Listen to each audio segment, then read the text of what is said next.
So we start by printing our logo. Yes, that's right, we're not doing an intro. You saw the thumbnail, you know what's going on. So I'm unboxing my acrylic sheets that I bought from Amazon for something about €6, which is less than $10. So I'm keeping the two protective films on both sides of the acrylic, and I'm placing my logo sort of in the middle. I'm going to tape the logo with some Scotch tape, and it was time to start cutting. So with my box cutter, I would use a ruler in order to keep my lines straight, and I would kind of dig from point to point and then draw from point to point in order to give myself a physical stop. The whole point of this project is to etch into the acrylic in order to have light bounce off of it. So if you have any scratches, any blemishes, any fingerprints, and if you slip while cutting it, it is over because that scratch is going to be super visible since it will be illuminated. So I had to do the whole thing, every letter, and I'm mostly doing the ruler thing because I have a very boxy logo. Basically, if you don't have a boxy logo, it's more natural. You can probably freehand it, but if you have any straight lines, it's better to use a ruler just so you don't mess up. It was time to remove the paper and look at what we've done when it comes to the outline of our logo. So I went ahead and peeled off the plastic letters, made sure that I kept the plastic all around it really tight to the acrylic because it was going to be used as some sort of protection for when I start etching it, basically. Very satisfying peel right there. By the way, if you would like to see those videos with the natural sound, let me know in the comment section below. Type it right now. Be like, hey, I want to hear the sound of that peel.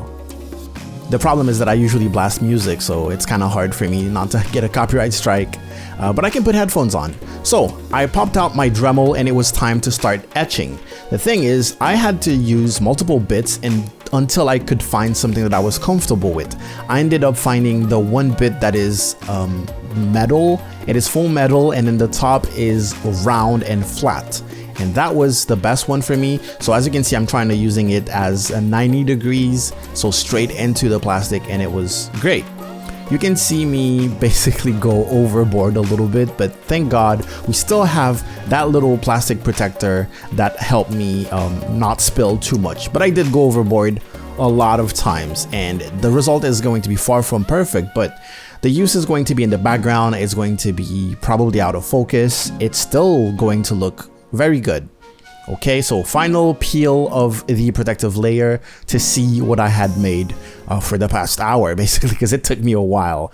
And I did this very late at night, so I kind of feel bad for my neighbors hearing me just grinding plastic with a Dremel. There you go. This is another peel that probably would have sounded great if I didn't have music playing while filming it. So I tried to fix it with my hand with the Dremel bit. It didn't work, so I pulled out the Dremel, made sure that there was no empty spaces because it was going to show really well with the light. So this is one project where it's not really forgiving if you're gonna have some holes in your design. Here I pull out some foam board. You can see me tracing. I had to figure out a size for two sheets basically of foam board. One was going to hold the acrylic and it needed to be wide enough to hold it up without any support basically, and then the other one would hold the LEDs that would be underneath the first sheet. So I eyeballed it as usual. You know, I love to eyeball stuff, and then I cut it. Here, this is the main foam board that I'm gonna use, and then here I'm just measuring half of it so I can cut it in half and have my two pieces. Easy stuff. You can use a ruler if you don't want to slip. You can see me trembling a little bit because I'm putting a lot of force into it. And then I could trace out this part where my acrylic sheet is going to go in. At first I just wanted to cut once and have a slit basically and slip it into it, but my acrylic sheet is something like 3 millimeters thick, so I ended up cutting about 3 millimeters thick of an opening. Very satisfying cut right there. Okay, then test fitted, and it fit perfectly. I'm getting very good at eyeballing stuff. Loved it. It was super satisfying to put it in, and on top of that, the width was perfect because as you can see, it held up without me holding it. So it was really cool. So I used the first part that had the slit in order to measure the second one. I couldn't get my pen to fit through, so I just used the box cutter, and then I went over it with the pen. This is just a quick guide to know where the middle is, basically where the LEDs need to go. This is my LED strip, this is my controller, normal remote controlled infrared controller, and this is my 12-volt adapter.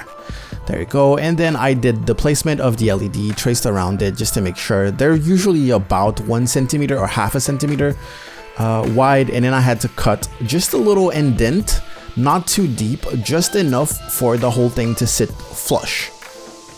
And then I had to solder my LED strip because my controller had like a faulty contact, which was annoying because I hate soldering. But there my project was coming to light, pun intended.